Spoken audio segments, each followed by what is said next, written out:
Сайн байцгаана уу? 3 дугаар цэцэрлэгийн багш Солонго байна. Та бүхэндээ чанга урлагийн арга зүйгээр дамжуулан бүлгийн хүүхдийн хэл яриаг хөгжүүлэх, эцэг эхийн оролцоотой гэр бүлийн орчин эрхэн хэрэгжүүлэх арга зүйн зөвлөмжийг хүргэж байна. 3-5 насны хүүхдийн хөгжил тогтсон намын сонголтыг зөв хийх нь хэл яриа, сэтгэлгээ, нийгмийн харилцааны чадварыг хөгжүүлэхэд чухал ач холбогдолтой. Ийм эцэгчүүд та бүхэн хүүхдийн нас сэтгэн онцлог тохирсон агуулга, энгийн үг хэллэгтэй, зураг ихтэй намыг сонгон хамтран уншихыг зөвлөж байна. Хүүхдтэйгээ хамт ном унших явцад дараах чадварууд хөгждөг, үүнд үгийн баялаг нэмэгдэх, бүтэн өгүүлбэрээр ярих, сонсох, ойлгох чадвар хөгжих, ойлгосон зүйлээ өөрийн үгээр илэрхийлэх, сэтгэн бодох, төсөөлөн ярих чадвар нэмэгдэх, учир шалтгааны холбоог ойлгож асуулт асуух чадвар төлөвшдөг. Мөн хүүхэд намаар дамжуулан нийгэмшигэн болон сэтгэл хөдлөлийн ойлголтуудыг эзэмшиж, бусдыг ойлгох, төвчээртэй байх, анхаарлаа төвлөрүүлэх зэрэг чухал чадваруудыг хөгжүүлдэг. Хүүхдтэйгээ хамт ном унших нь зөвхөн мэдлэг олохоос гадна гэр бүлийн халуун дулаан уур амьсгалыг бүрдүүлж хүүхдэд аюулгүй, хайрлагдсан мэдрэмжийг төрүүлдэг онцгой ач холбогдолтой. Иймд эцэгчүүд та бүхэн өдөр бүр тодорхой цаг гарган хүүхдтэйгээ хамт ном уншиж, тэдний хөгжилд дэмжлэг үзүүлэхийг уриалж байна. Ном унших арга техник. Эхний уншлага.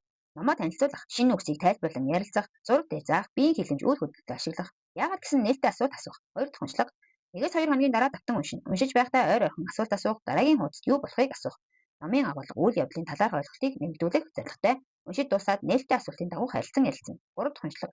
Хэд хоногийн дараа уншина. Шинэ сурсан үгсийг баттгах, номын агуулгыг хүүхдийн оролцоотой дахин ярилцах зорилготой. Уншлахын өмнө энэ номны нэр юу билээ? Ямар асуудал тулгардаг билээ гэж асууж ярилцах. Болсон үйл явдлыг давтан ярихаас илүү учир шалтгааныг холбон тайлбарлан ярих үгийг дэмжинэ. Мөн дүгнэн ярилцаж, ойлголтыг баттгах, асуулт асууж, харилцан ярилцана. Агуулгын гидсэн маш их улсаж гинэ. Нэг өдөр нэг алим.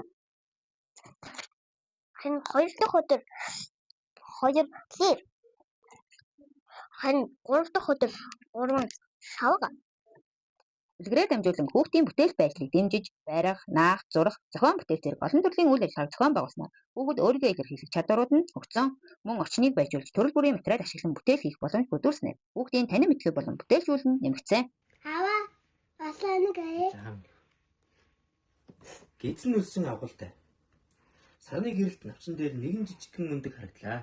Нар мандлаа бүтэн сая өдрийн дулаахан өглөө боллоо.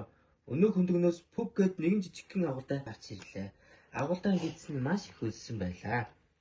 Үлгийн нийт хүүхдийн 85% нь гэрийн намын боломжтой болсон. Хүүхдэд автомат ном уншиж өгснөөр номонд дурлах хандлага төлөвшөж, хэл яриа, төсөөлөн бодох чадвар, бүтээл сэтгэлгээ нь хөгжсөн. Ном сонсох, зураг ажиглах явцдаа хүүхдийн анхаарал төвлөрөл сайжирч, тайван сурах чадвар аажмаар суралцж байгаа нь ажиглагдсан. Ийхүү ном уншиж өгөх болон номын болон бүрдүүлэх нь хүүхдийн танин мэдхүй, зан үйл, суралцах чадвар, нийгэмшигэн хөгжлөн дэмжигдсэн. Мөн эцэг эх хүүхдийн хоорондын халуун дулаан уур амьсгал бүрдэж, аюулгүй хайрлагдсан мэдрэмжүүдээр дүүрэн эерэг өөрчлөлтүүд гарсан.